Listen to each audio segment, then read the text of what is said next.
Head coach Dave Rubio here. We'll open it up for questions. So better match against USC, you think? It was definitely played better. There's no question that we were, I think, better prepared for what we were going to face.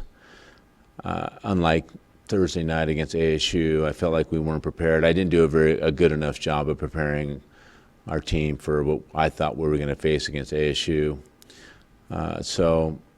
But it was a frustrating match nonetheless against USC. We certainly had our moments and had our opportunities against them, and it was unfortunate that Kamali went down in Game 4. But it's going to be a tough year for everybody in the conference because of how close it is. And if you looked at just the conference matches for last week on who won and who lost, it was a very interesting weekend, and I think that's the way it's going to be every week. And how's Kamali's health? What's her? I know she went down. Kamali? Yeah. We don't know. She has a hamstring pull, a strain. It looked really bad when it happened, and I wouldn't have been surprised had the trainer told me that she's going to be out 4 to 6 weeks or maybe longer. But her recovery right now, she's feeling better every single day. I think it's going to be unlikely that she'll play this weekend. But if she had her way, she would play. But I don't think that she's going to get her way, and she's really not in a position to be at full strength. And she's kind of a game-changing player for us in that position, and she was playing unbelievably well in the USC match. Our other player is McKenna Martin's out, so she was the starting libero. Now our starting libero is out again. Now we're going to our third libero, which should be Emmy, there probably aren't too many teams in the country that have 3 kids that actually could do a really good job. Emmy played libero last year, so that's not much of a transition. The question is the next little that goes in, and Aaron, our other player, defensive specialist, Aaron Williamson, got diagnosed with mono yesterday. So now we're down to 2. We had 5. Now we're down to 2, and so we'll cope with it as we have to. How rare is somebody getting mono? Pardon me? How rare is someone getting mono? Well, I don't know if I've ever had someone have mono since I've been here in 28 years. I mean, I'm sure that may have happened, but I don't remember it happening, and so it's frustrating all the way around with that position. I mean, we tend to have a lot of littles anyway. Last year I think we had 7. This year we have 5. You think that's going to be enough, and now we're really in a bad position with that because those players play just as big a role in our success as the bigs do, and right now we're down to 2, so hopefully they can stay healthy. In all 4 matches that you've lost this season, you dropped the first set. What do you think the key is for your team just to have a quick start? Well, the unforced errors for us has been a real issue. We've been playing with every single team. I don't think we've lost to a team yet that I felt like was significantly better than we were. I think that the reason why we're losing is because we're not playing at a consistent level enough to put ourselves in a position to win the sets. And the mistakes that we're making are untimely mistakes. So late in the game, and so for Friday, we're just going to have to play a lot steadier. Now, Utah is a very good, very complete team. I talked to the team after the ASU game about the pieces that you need, to be successful, to be an elite level team, an elite level conference. There's a laundry list of things that you have to have by player, by position, by just the general intangible qualities that a team needs to have.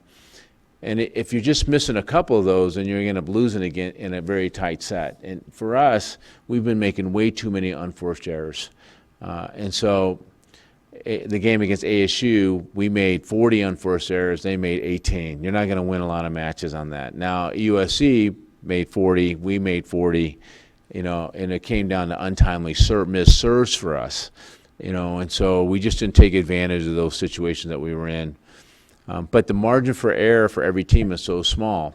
and it will come down to the last couple points in critical moments. And the team that can execute in those moments is the team that's going to end up winning. Did you expect that Devon would be doing what she's doing right now, number one in the country with hitting percentage? She's going to crack the top 10 in all-time U of A blocks.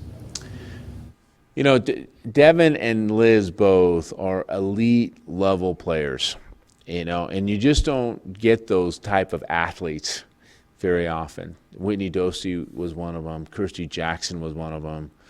You don't really get elite level, world-class athletes. Now, the question was, could we ever get them close to being good enough players, their aptitude and their skill set to catch up to their athleticism? And what we're finding is that it's a lot easier to get to that place in the middle than it is on the outside. So if you put Liz in that position, you know, Liz had to sit out all last year, but she's a junior, but she's kind of a year behind where Devon is, because of the fact that her position requires much a greater skill set, all right, than Devon. But Devon, her biggest challenge was every single day coming in and working hard throughout her career. And so this particular year, she's been able to do that. So it doesn't surprise me that she's putting those numbers. Now the key is, can she continue to put those numbers up? And part of the offense is designed like a long time ago, and I said we redesigned the offense to get set the middles more. Well, Devon had 23 sets against USC. You have to look up those numbers, because I don't know if last time we had a kid get 23 sets in the middle, and she's averaging more kills per set than anybody else on her team. You'd have to look up that stat and find out that's ever happened before, and I don't think that's ever happened before. So we're getting a chance to set our best athlete and our best, those two. You look at Liz and you look at Devon. Who's leading the team in kills per set? Devon and Liz, the two world-class athletes that we have, and now they're fourth year in the program. So I'm excited that they're there. It's really helping us to compete at the upper level. The key is that the other positions can kind of hang on. Our outside hitting position, which is Paige, Whitney, and Katie, those three positions have to kind of step up their game a little bit. And Devon's errors have gone down completely. I think I looked yesterday; it was at 12. That was it. And I think there was only one other person on the hitting list that had fewer errors. Right. To this point, that person had 9, I think. Again, what do you think attributes to that? Is she seeing the ball better? Is this? I think it's just. Certainly, her vision is better. Her ability to track the ball has been better. Her timing's been better, and her spacing has been better with Julia. And so all those things, because it's such a really small margin for error, because she's up in the air when the setter's setting the ball. So there's a lot of things that can go wrong. And so her vision and her timing have gotten much better, and her aptitude for the game has been much better. But when you're just more athletic than anybody else on the other side of the net, then that plays a part in it too. Now, she's going to have her hands full, because she's going up against I think her first name is Berkeley Oblad. Is it Berkeley? And she redshirted last year, and she's one of the top middles I think in our conference. And so I'm sure the matchup will be those two going one-on-one against each other. So it should be an interesting battle and competition come Friday. Who would you compare her to of all either the other middles that you've coached, or just that you've watched throughout the years?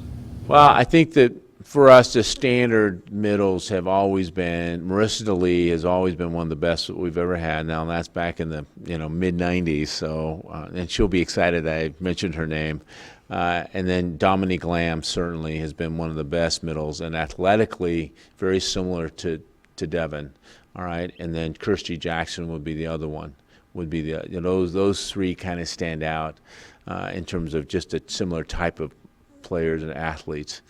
But Devon so far has shown that she's got a little bit more kind of horsepower on the offense and a better blocker. So the package is a little bit better. But I would take any one of those guys right now as well. I mean, they're all excellent and certainly deserve to be mentioned. Anything else for Coach Rubio? Thanks, you guys. Thanks, Coach. We've got senior middle blocker Devon Cross here. Okay. And we will open it up for questions. How does it feel to be #1 in the country in hitting percentage?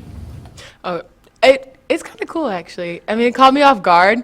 Like going into games, I don't think about it, but then like coming out there, like, oh, like this is your hitting percentage. Like I always want to know what I'm hitting in like games. Like I'll ask Rita, like, hey, can I see my stats real quick? And usually she says no, but I can kind of, sometimes I can let her like give me the stats. But it's really exciting, and it's also kind of humbling because I realize like any moment like it'll be like every week it changes. There'll be somebody else to replace you. So it's just kind of nice just to enjoy in the moment, hopefully keep it up and stay at #1. Notice that this year you've cut down on your errors a lot. And you've talked to us about, in the past, like it's your senior year, you're gonna put it all out there, but what do you think really is the reason for, every year you've jumped and you've improved a lot? This year, it really seems like it's even a little bit more. What do you think that you worked on in the off season, or something maybe just seems to be clicking or something? I mean, every off-season we always pick something new to work on. For us, Dave really emphasized that he wants the middles to score. So I think in my head, it kind of just, to me, it just clicked that, okay, this is my chance to actually, like, I'm going to get the ball more, so use that to your advantage.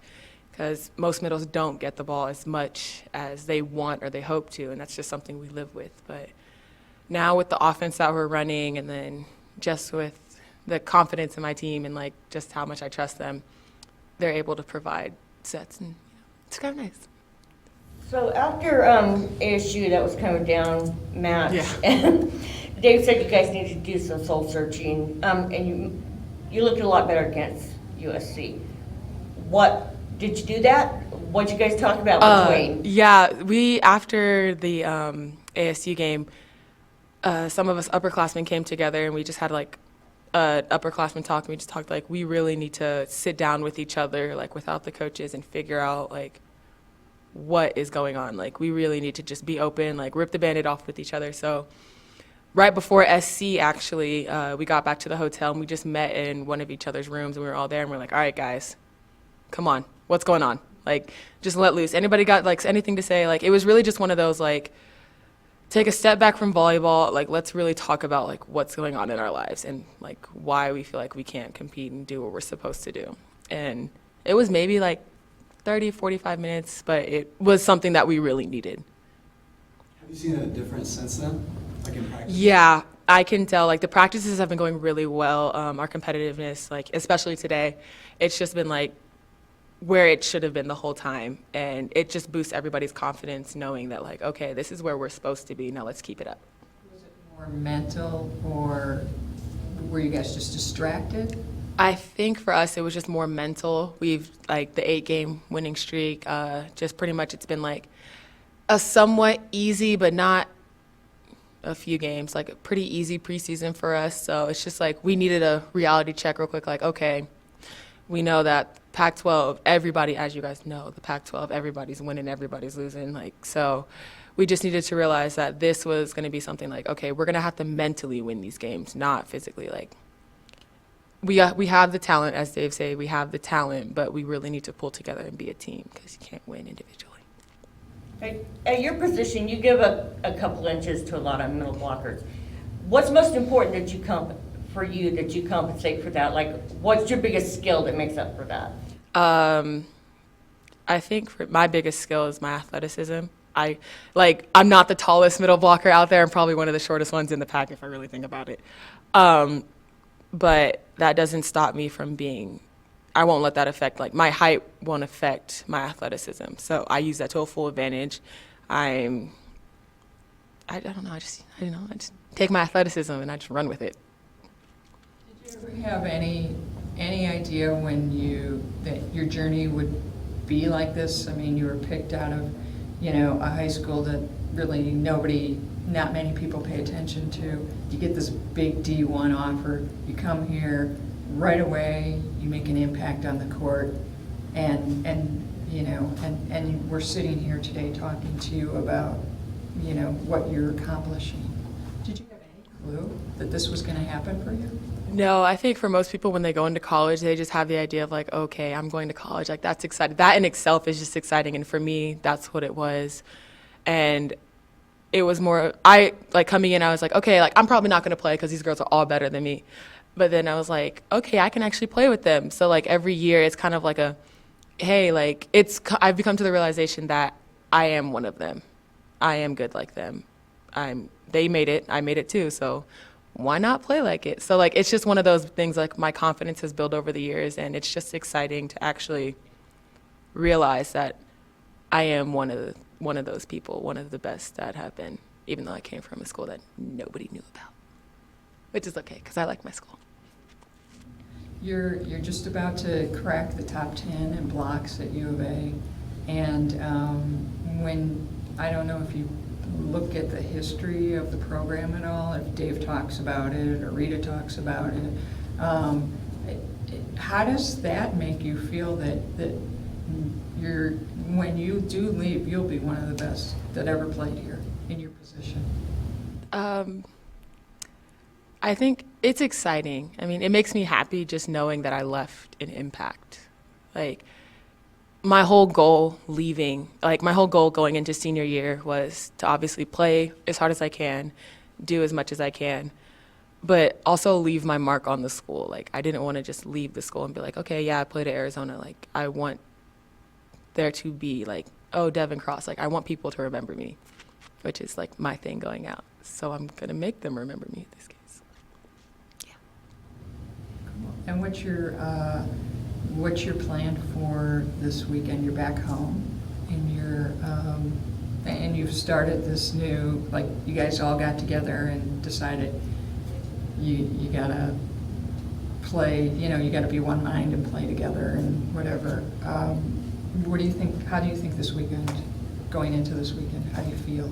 I'm really excited. I'm mostly excited because my cousin plays at Utah. She's the outside hitter number 7, Zoe Weatherington. That's my cousin. So we've been talking about this for like a year now, like ever since she got recruited.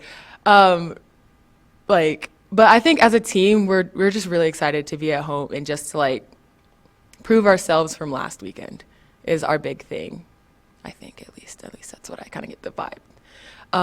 But yeah, we're just excited to play in front of a home crowd. First Pac-12 game at home. What could be better? I mean, really, like truly. I don't know. Anything else for Devon? Okay. No? Okay, great.